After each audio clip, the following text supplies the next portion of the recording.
A todos aqueles que estão assistindo esse vídeo, a graça e a paz de nosso Deus e Pai e de nosso Senhor Jesus Cristo esteja presente na sua vida, presente também na vida de sua família. Bom, todo domingo às 19 horas estamos estudando um livro do Antigo Testamento. E estamos estudando Malaquias. E hoje será o capítulo 3 de Malaquias. Vamos ver o que Malaquias capítulo 3 tem a nos ensinar. Eis que eu envio o meu mensageiro, que preparará o caminho diante de mim. De repente virá ao seu templo o Senhor, a quem vós buscais, o anjo da aliança, a quem vós desejais. Eis que ele vem, diz o Senhor dos Exércitos. Mas quem poderá suportar o dia da sua vinda? E quem poderá subsistir quando ele aparecer? Porque ele é como o fogo do ourives e como a potassa dos lavandeiros. Assentar-se-á como derredentor e purificador de prata. Purificará os filhos de Levi e os refinará como ouro e como prata. Eles trarão ao Senhor justas ofertas. Então, a oferta de Judá e de Jerusalém será agradável ao Senhor, como nos dias antigos e como nos primeiros anos. Enxergar-me-ei a vós outros para juízo. Serei testemunha veloz contra os feiticeiros e contra os adúlteros e contra os que juram falsamente e contra os que defraudam o salário do jornaleiro e oprimem a viúva e o órfão e torcem o direito do estrangeiro e não me temem, diz o Senhor dos Exércitos. Aqui Deus está dizendo que ele vai enviar alguém. E esse alguém, ele vai ensinar aos líderes das igrejas como servir, como adorar a Deus, como temer a Deus. Por quê? Porque Deus está dizendo que os líderes, a grande maioria, são adúlteros, agem falsamente. Aqui está escrito. Defraudam o salário dos outros. Aqui também está dizendo que eles oprimem o órfão, a viúva, o necessitado. Então chegará alguém que irá pregar a verdade bíblica para os líderes, para que eles possam se converter, para que eles possam mudar de vida e que verdadeiramente eles possam ser como os líderes que a igreja já teve. Vamos continuar. Porque eu, o Senhor, não mudo. Por isso vós, ó filhos de Jacó, não sois consumidos. Desde os dias de vossos pais vos desviaste dos meus estatutos, e não os guardastes. Tornai-vos para mim, e eu vos tornarei para vós outros, diz o Senhor dos Exércitos. Mas vós dizeis, em que havemos de te tornar? Olha que coisa interessante. Aqui está dizendo que as pessoas não estão seguindo a Deus. Elas não estão obedecendo o que a Bíblia está falando. Por causa dos líderes. E Deus coloca assim, se vocês lerem a Bíblia, se achegarem à Bíblia e se voltar para mim, eu me voltarei para vocês. E aqui pergunta, em que havemos de tornar? Roubará o homem a Deus? Todavia, vós me roubais e dizeis, em que te roubamos? Nos dízimos e nas ofertas. Muitas pessoas acham que isso aqui é para os membros da igreja. Não, são para os líderes também. Porque isso aqui é para o líder. Tem muito líder que ele pega dízimo e devido para fazer coisas que não deve. Ele pega dízimo e oferta devida para fazer coisa que não é lícita.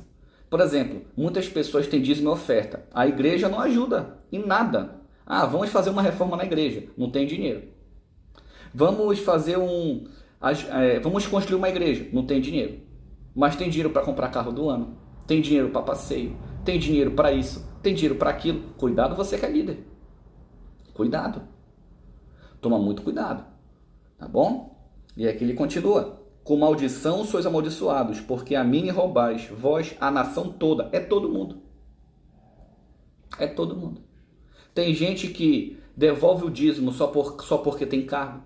Tem gente que faz o tipo de adoração só porque quer ser visto. Tem gente que ensina errado a devolução do dízimo. Como hoje a maioria das igrejas ensinam errado. Então precisamos tomar muito cuidado com isso. Trazei todos os dízimos à casa do tesouro, para que haja mantimento da minha casa. E provai-me nisto, diz o Senhor dos Exércitos, se eu não vos abrir as janelas do céu e não derramar sobre vós bênção sem medidas. Primeiro, a casa do tesouro era dentro do templo de Jerusalém.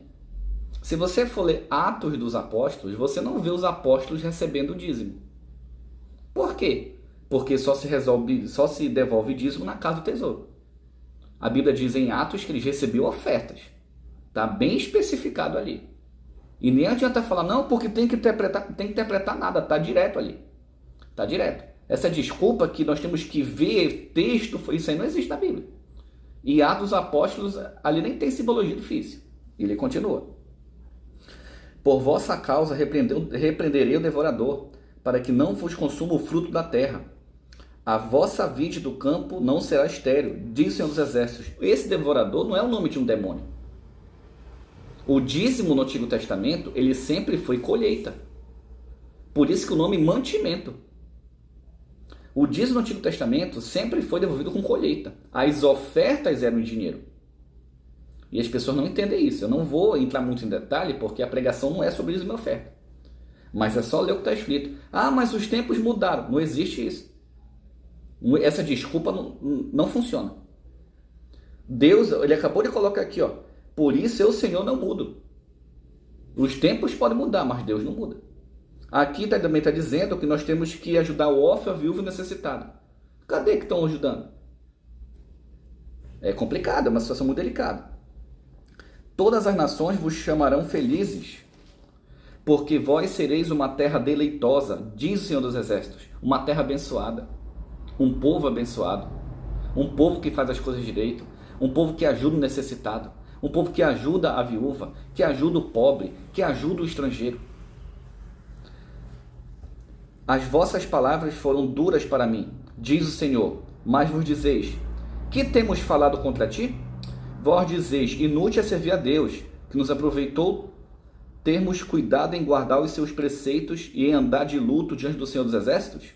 Ora, pois, nós reputamos por felizes os soberbos, também os que cometem piedade prosperam. Sim, eles tentam o Senhor e escapam.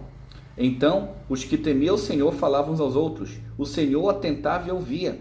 Havia um memorial escrito diante dele, para que os temem ao Senhor e para os que lembram do seu nome. Eles serão para mim particular tesouro, naquele dia que prepararei, diz o Senhor dos Exércitos. Poupá-los-ei como o homem poupa seu filho que o serve. Então, vereis outra vez a diferença entre o justo e o perverso, entre o que serve a Deus e o que não serve. O que significa isso? Muitas pessoas estão reclamando com Deus. Ah, mas eu faço isso, eu sou uma pessoa boa, eu estou na igreja, eu não faço coisa errada e a minha vida parece que não melhora. Aí o ímpio está lá, trai a esposa, fala palavrão, come coisa que não deve, age que de maneira ilegítima ou errada de acordo com a Bíblia e parece que está tudo bem. Perceba que Deus está chamando a atenção das pessoas que fazem isso. E Deus fala, vai chegar um momento em que eu mesmo, Deus está falando, eu vou separar quem serve a Deus e quem não serve. Ele pode ter dinheiro, ele pode ter uma boa casa, ele pode ter uma certa prosperidade, mas Deus vai separar quem realmente serve e quem realmente não serve. Que nós possamos ter compreendido a importância de estudarmos Malaquias capítulo 3 e que Deus continue te abençoando. Até o próximo estudo. Um ósculo santo a todos.